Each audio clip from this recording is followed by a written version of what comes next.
All right, I have here a Lockwood 334 P45, pin to 6 currently. I have filmed one of these before, but like it was my second ever video. And so I've gotten a bit better at things since then. I thought maybe we could do another one explaining them. So I do actually happen to have an LW5 Lishi. This is the only kind of Lishi I own. And I normally do not recommend buying these, but they do make good for demonstrations. So stick that in. I've got it turned sideways so it's a bit easier to demonstrate. Here's our key. You can see we've got some pretty low cuts at the front, so it's pretty highs at the back. Pretty good bitting all around. Normally I would use my gem for these with a top of the keyway tension tool, but for demonstrating. So 334, they've got really shallow spools in them, all spools. So you can see there's that starting amount of, maybe you can see that on the core too, got that little bit of wiggle, that's that spool take up section. So that's what we're working with. Anytime you lift something, if it doesn't snap back into that tiny false set, you know you've done it wrong. You just need to like gently pulse off that tension a bit and get it, or possibly give it a tiny little tap over the ledge. So let's get to going. One. I find really light tension seems to be best on these. Pretty much everyone agrees that's the way to go. Of course, I can show you the Lishi working, but I still can't show you tension. So we can sort of check. If we push on each one and it lightly rotates the core back, it means it's not set yet. 4, it's like a kind of a jiggle test. 5, rotating back slightly as we push on it. Got it. So now we can see we've got just that little bit of spring.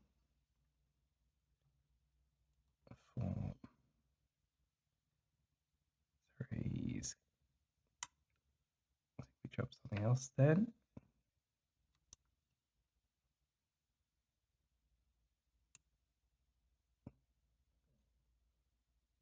Oop, I think we overset 3.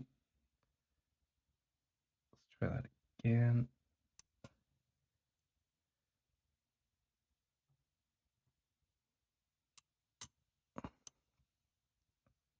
There we go, now 3's set.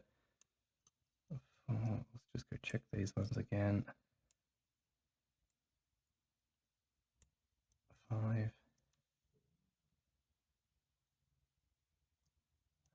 6, 5, 4, I can feel is trying to rotate us back, so give that another little. There we go.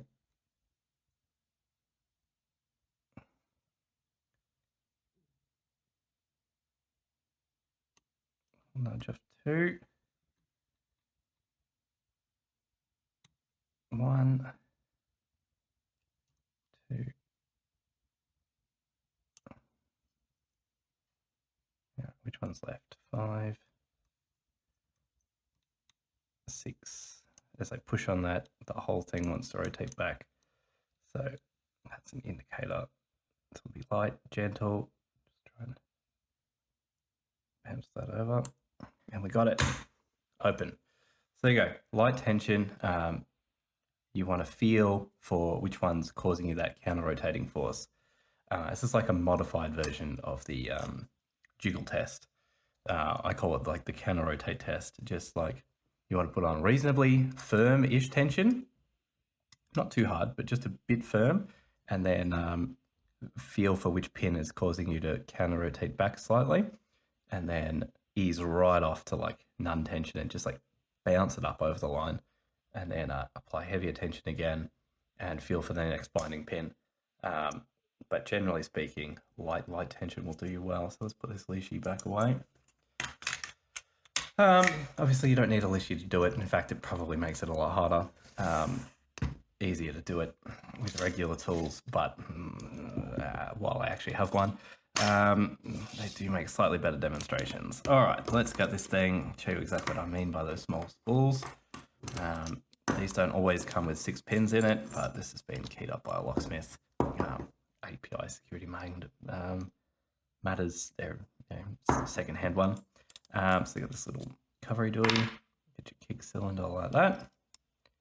It can have a key retaining pin at the back here, but I haven't got one on this one. 1 screw.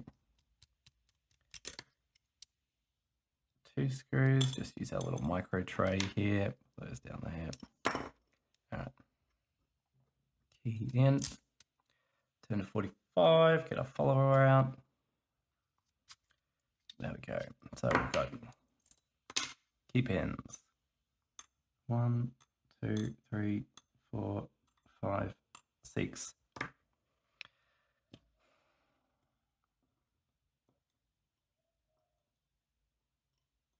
Yeah, you can tell that a locksmith has been at that because some of those are like colored replacement pins and not Lockwood original ones. They do tend to overset very, very easily the proper Lockwood ones.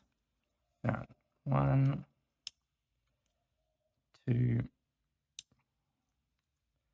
3, 4, 5, and 6.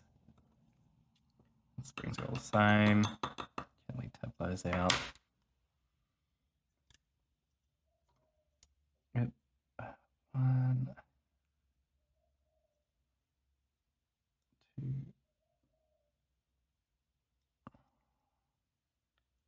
Oh, too much coffee, not enough food. Not helping things. All right, so let's get the close up of those. So yeah, you can see they've got this, just this tiny little thin lip here. So it's only a very narrow spool, so it's a very gentle false set. They do overset extremely easily, and the little taper on the top of the key pins really helps that. If you push it up too hard, it just like nudges over the line and gets caught here, and you'll lose your false set. So I did that even a few times while doing it. If that happens, you just want to gently let off tension until you drop back into that false set. You might lose a couple of the spools when you do it, which is sort of inevitable. So you just have to set them again. You can end up having to chase these spools around quite a bit. If you're not lucky, sometimes you get lucky and you'll just open 1, 2, 3, 4, 5, 6, 1, 2, 3, 4, 5. Just sort of depends on your binding orders, I guess. But yeah, they're excellent, classic Australian lock. Really will teach you a lot about tension control and being very careful. Definitely one of my favorites. All right, there we go, an updated version.